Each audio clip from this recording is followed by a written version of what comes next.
Okay, picture this. It's the 2008 Beijing Olympics. The whole world is watching. Michael Phelps, arguably the greatest swimmer in history, dives into the pool for the 200-meter butterfly final. The pressure here, it is absolutely astronomical. We're talking years of grueling preparation, global expectations, and his own personal quest for Olympic history, all coming down to this single, highly scrutinized race. But something is about to go terribly, terribly wrong. Something that would completely break almost any other athlete on the planet. Welcome to our explainer on the incredible psychology of peak performance, where we're going to unpack exactly what happened in that pool and how you can apply these exact same mental frameworks to your own high-stakes moments. Right at the absolute most critical juncture of the event, halfway through the race, disaster strikes. His goggles begin to leak. And look, we are not talking about a little condensation here. Swimming blind isn't exactly in the standard Olympic playbook, right? His goggles literally filled completely with water. Just imagine the sheer panic of that for a second. You're in the middle of an Olympic final, your heart is pounding out of your chest, your lungs are burning, and suddenly, the single most vital sense you rely on to navigate the pool, it's just gone.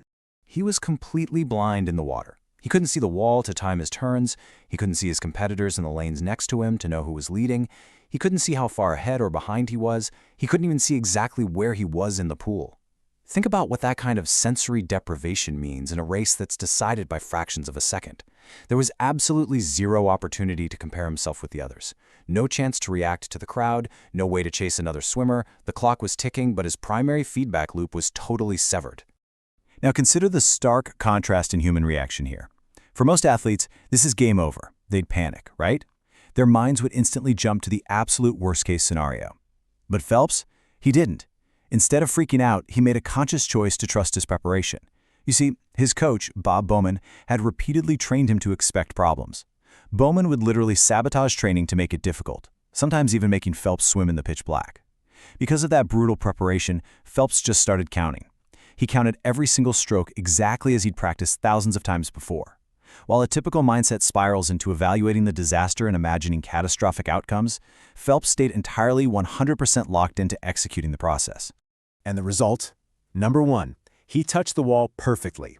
He didn't just survive the race, he won the Olympic gold medal and broke the world record. He reached the wall at exactly the right time just by counting his strokes. Ironically, having his vision stripped away removed his ability to worry about winning or losing. Not being able to see anything actually helped him stay completely committed to exactly what he had trained to do. He focused only on what he could control in that exact moment. Section 1. The anatomy of panic. Why we choke. Okay, let's pivot from the swimming pool to the human brain for a second. Why is what Phelps did so incredibly rare? Why do most performers, whether you're on a field, in a boardroom, or up on a stage, sabotage themselves when the pressure is on? I mean, have you ever heard these voices in your head during a high-stakes moment? Am I behind? What will my boss or coach think? What if I lose? Oh man, everyone is watching me. This is the exact point where performance starts to tank. What happens here is that the physical body is still on the field, still in the meeting, still on the stage. But the mind has completely left the present moment. Attention violently shifts from the process to the outcome. You stop executing the action and you start evaluating the imagination.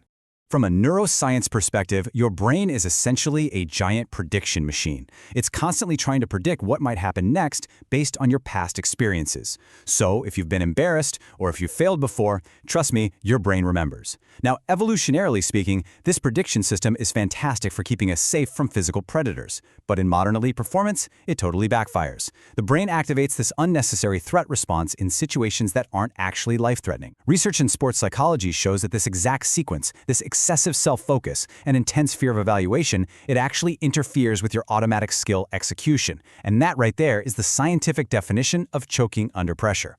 Section 2. Science of the mind. The inner instrument. While modern psychology and neuroscience frame this as a brain prediction problem, Indian yogic science has actually been exploring this exact psychological challenge for thousands of years. They refer to the mind's operational framework as the inner instrument, and they break it down into 4 parts. First, we have manas, which handles our thoughts and sensory processing. Then there's buddhi, our intelligence and decision-making faculty. Next is ahamkara, which translates basically to our ego or our sense of I. And finally, chitta, this vast storehouse of our memories and conditioning. Now, think about this. Every single experience we have leaves an impression in that chitta. Success leaves an impression, failure leaves an impression. Praise and criticism both leave impressions. And over time, these impressions build up for one main purpose: to protect that sense of I, the ahamkara. So, when pressure hits, your attention shifts away from the task you're doing and toward protecting your identity. You stop asking, how do I do this? And you start asking, what if I disappoint everyone? The challenge isn't physical anymore, it is entirely psychological. To combat this overwhelming psychological pressure, the revered Indian sage Ramana Maharshi offered a truly profound perspective. He simply said, "Without thoughts, there is no mind." This is a massive paradigm shift. It means that the frantic, worried mind only exists because you are feeding it a continuous stream of thoughts. If you can manage to interrupt that stream, you can act as a mental circuit breaker and completely stop the panic in its tracks. So, the big question, how do you actually break the circuit? Well, when those terrifying thoughts arise, thoughts like they're judging me, or I absolutely have to win this, or what if I fail, Maharshi encouraged a very specific kind of self-inquiry.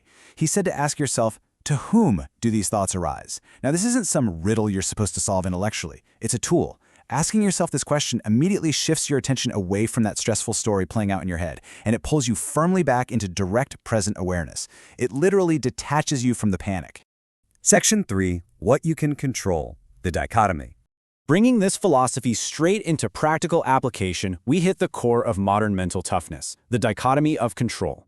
During any performance, you absolutely cannot control what your competitors are doing. You can't control what the audience thinks, whether people judge you, how they react, or even the final result in that specific moment.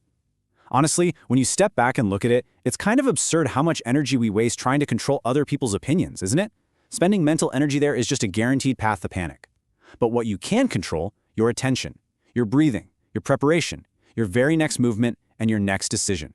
That is it. Peak performance happens exclusively when your attention stays aggressively locked on the things you can actually control. Section 4. The next action. Practical exercises. Okay, knowing all this theory in neuroscience is great, but how do we actually do it when the pressure is on? How do we channel Michael Phelps counting his strokes in the dark? I want you to mentally walk through this exercise with me right now. Imagine an upcoming competition, maybe a big presentation, or just an important performance. First, just close your eyes and observe the thoughts that pop up. Don't fight them, just notice them. Second, ask silently, who is worried? Who wants validation? Who is afraid of judgment? Again, just observe. Third, anchor yourself to the one thing you control right now. Take 5 slow breaths. And finally, ask yourself, what is the next action I need to perform? Not tomorrow, not after success, just the next action. This sequence physically moves your brain from self-focus right back to task focus. Taking that exercise a step further, here is a rock-solid habit you can build. Before every single performance, before you step on the field, before you walk into the boardroom, before you start that pitch, ask yourself these 3 questions. Number 1, what am I trying to control that I cannot? Acknowledge it and let it go. Number 2, what is completely under my control right now? Pinpoint it. And number 3, what is the next action?